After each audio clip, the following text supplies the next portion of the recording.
Chicken chilli, कोबी chilli, paneer chilli आपण मैंने तो यही सब जानते और खाई भी केबे आलू चिली जानते घरे जदि कौन भी पनीपरिया नथिबा ना ताहले एई रेसिपीटे ट्राए करंतु देखिबे खूब शीघ्र बनी जिवो एवं टेस्ट भी बहुत भल आसीबो। आपण एहाकू पूरी हेउ परोटा हेउ रुटी हेउ आपण जेउथिरे भी चाहेबे एई रेसिपीटी को ट्राए करि परिबे। Welcome to Supriya Odia kitchen. देखंतु आमर आलू चिल्ली पई दरकार आलू एवं मु एठी 3टी लार्ज साइज आलू मु एठी नै छी आपण आपनक हिसाब रे नै परिबे। देखंतु आलू को मु एठी नै कि पिलर सहाय्य रे मु एहाकू भलो भाबरे चोपा छड़ाई नेची। 3टी जाक आलू को मु एठी सेम प्रोसेस रे मु एठी भलो भाबरे चोपा छड़ाई नेची जेमति कि आलू रे टिके भी चोपा लागी न रहिबो। तो देखंतु एठी मु भलो भाबरे आलू चोपा गुडी को मु एठी क्लीन कर नेची। क्लीन कर सल्ला मु एठी आलू को मु छोट छोट पीस करी काटी नेची। देखंतु एही परि भाबरे आपण आलू को छोट छोट पीस करी काटिबे बेसी बड़ पीस भी करिवेनी कहिना हमर एठी आलू चिली होची बेसी बड़ करिवेनी कि बेसी छोट पीस भी करिवेनी आपण। तो देखंतु तापरे मु एठी 2टी लार्ज साइज पियाज मु एठी नेइची। तो लार्ज साइज पियाज 2टी को मु एठी गोटे पियाज को मु एठी 4 फाळ करी काटी नै पियाज रो पाखुडा गुडी को मु एठी भलो भाबरे गोटी गोटी करी छड़ाई नेची। तो देखंतु गोटी गोटी करी आपण पियाज रो पाखुडा गुडी को भलो भाबरे छड़ाई नेबे। जेहेतु आमे एठी आलू चिली करूचे तो हमको एमती पियाज रो पाखुडा गुडी को छड़ाई रखिया पड़िबो। तो देखंतु भलो भाबरे एठी मु सब पियाज रो पाखुडा गुडी को मु एठी छड़ाई नेची।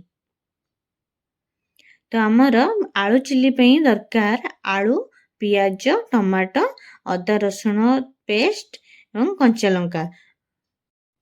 तापरे एठी तेल गरम हो सारला परे मु एठी काटी रखिथिबा आलू को मु एठी अल्प अल्प करी फ्राए करने छी। एठी आपण लो टू मीडियम फ्लेम रे आपण आलू को फ्राए करिवे।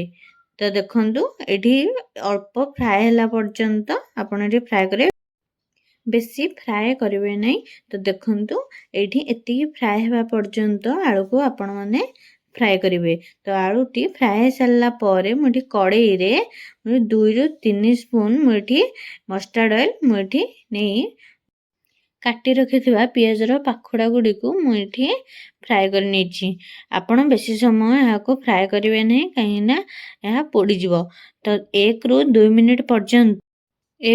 मिनिट पर्यंत आपण एहाकू फ्राए करिवे बेसी समय फ्राए करिवे नै। तो देखंतु एतिकी फ्राए हेबा पर्यंत ही आपण एहाकू फ्राए करिवे। देखंतु से सेम कड़ाई रे मु 4 रु 5 चम्मच मु एठी मस्टर्ड ऑयल नै जीरा और सुखिला लंका को मु एठी भलो भाबरे फुटै नेची। जीरा और सुखिला लंका रे स्मेल भलो आसीबो एवं खाଇବା को टेस्ट भी बहुत भल लागिबो। तापरे जीरा एवं सुखिला लंका फुटी आसला परे मु एठी छोट छोट पीस करी काटी रखिथिबा पियाज को मु एठी भलो भाबरे भाजी नेची। अल्प भाजी सारला परे एथिरे आपण ऐड करिवे काटी रखिथिबा टमाटो को आपण एठी ऐड करनेबे। टमाटो को पकै सारी अल्प किछि समय भाजी सारला परे एठी काटी रखिथिबा अदा रसुण को ऐड करनेबे। अदा रसुण ऐड कर सारला परे आपण एठी काटी रखिथिबा कंचा लंका को आपण एठी ऐड करनेबे। देखंतु आपण आपनक हिसाब रे राग कम एवं अधिक करि परिबे।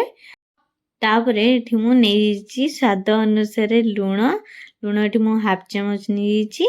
हाफ चम्मच हळदी, हाफ चम्मच रेड चिली पाउडर एवं हाफ चम्मच धनिया पाउडर, हाफ चम्मच जीरा पाउडर, हाफ चम्मच गरम मसला एवं हाफ चम्मच मीट मसला। फ्लेवर आसिया पे मु एठी मीट मसला को ऐड करनी छी। मसला को भलो भाबरे मिक्स करी मु एठी गोटे कप पानी ऐड करछि। आपण गोटे मेजरिंग कप रे पानी ऐड करिवे। बेसी पानी आपण एठी ऐड करिवे नहीं। तो देखंतु मुडी गोटे कप पानी नै साली मसला को भलो भाबरे कसी नेछि। मसला भलो भाबरे कसी सारला परे मु फ्राए करि रखितबा आलू को मु एठी ऐड करनी छी। देखंतु फ्राए कर रखितबा आलू को ଆଡ଼୍ କରିସାରିଲା ପରେ ମୁଁ ଏଠି ମସଲା ସହ ଭଲ ଭାବରେ ମିକ୍ସ କରି ନେଇଛି।